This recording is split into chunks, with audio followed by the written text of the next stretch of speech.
I'm Kirn, WUVA News, at Peabody Hall, interviewing the Dean of Admission, Greg Roberts, on the recent reimplementation of early decision.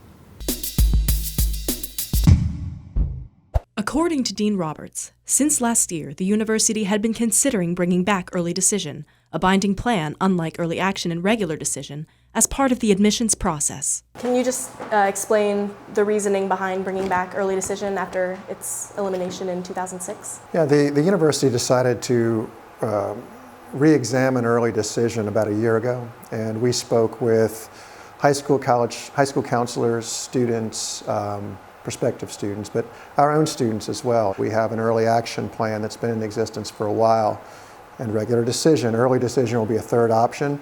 And it was primarily a response to demand. While early decision is now meant to provide an earlier notification of a student's acceptance, former UVA President John Casteen stated that, in the past, the intention of early decision was to better compete with top-tier schools. I remember years ago talking with Marvin Perry, who was the dean when I was a high school student, and he described early decision as a mechanism to compete with Ivy League and other schools that were making early offers. The Ivy League schools could make offers of admission anytime they wanted to. They weren't working with a deadline. So, a high school student would be in touch with one of the Ivies and be committed by the middle of September, and we would never get a look at the student.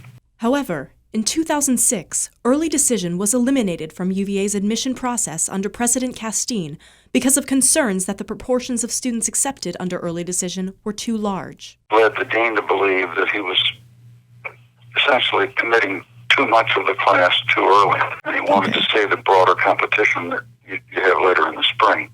And we had to discuss whether or not it was sound policy to have that much of the space in the class committed before the general competition had occurred. This led to a fear of reducing diversity within the student body. The concerns, of course, were that early decision was more likely to attract students who didn't have any financial need, which contributed to a lack of diversity in the early pool, in the early decision pool. What's different here is that even students who have financial need will be able to apply for financial aid, and the exact same aid packages that we offer the regular decision and the early action students would be offered to the ED students. If they receive their aid package and they determine that it is not enough for them to come, they do not have to enroll. It's binding once you deposit. But up until that point, you can back off if you feel like financial aid is not going to be sufficient. However, they cannot compare financial aid offers, and that's an attractive option for a number of students. And so for those students, they can simply apply early action the way they have in the past. The university is aware of the potential issue of committing too many students during the early decision phase, and they intend to address it. Our plan at this point, and it's going to depend upon the applicant pool because we haven't seen one yet, is not to over-enroll early decision. We realize that early decision is limiting.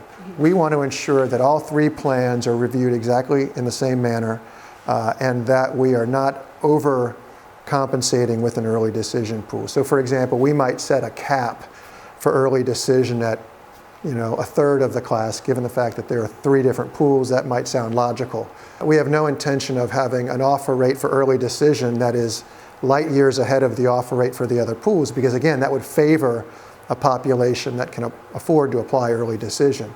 The Office of Admission is hopeful that the addition of early decision will not impact the diversity of the student population and will appeal to individuals interested in applying to the university. This program, in my opinion, would be a mistake if it was ultimately turned into one that decreased the type of diversity that we've been seeing over the past 5 years. I do not think that will be the case. In a year from now, if you look at the class, if it is significantly less diverse, or if we've taken a larger proportion in early decision, or if we have different offer rates, it's far easier to get an early decision than early action, then there'll be cause for complaint. I would urge students who are unsure if UVA is their first choice, or who do need to compare financial aid offers, to not apply early decision. They are at no advantage in the review, I assure you, but they can apply early action. I think that provides them with what they seek, which is an earlier notification without the binding nature.